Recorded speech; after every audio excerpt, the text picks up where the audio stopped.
Krepšinio akademija Snaiperis praūžė naujųjų metų atidarymo šventę. Kauno Santaros gimnazijos sporto salėje sausio 4-5 dienomis bumbsėjo krepšinio kamuoliai ir aidėjo emocingi jaunųjų krepšininkų šūksniai.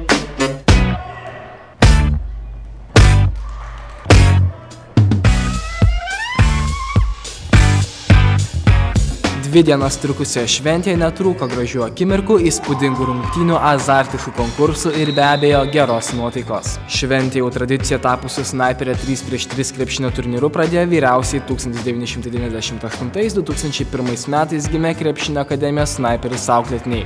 Iškovojusi 5 pergales ir patyrusi tik vieną nesėkmę, čempione tapo komanda Braškiniai omletai.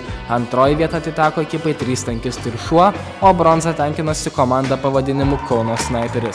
Antrąją renginio dieną startavo turnyras Snaiperio taurė 2013, kuris buvo skirtas 2001-2004 metais gimusiems bei jaunesniems akademijos auklėtiniams. Pirmosios grupės nugalėtojais tapo jungtinė komanda Santaros Sargėnai, antrąją vietą iškovojo komanda Vanagai, trečia vieta atiteko komandai Tigrai. Turnyro naudingiausių žaidėjų buvo pripažintas čempionu tapęs Armantas Chladauskas. Antros grupės nugalėtojais tapo Domeikavos ekipa. Komanda pasižymėjo labai nesavanaudišku, komandišku žaidimu, ko pasekoje tai nulėmė pergalę čempionate.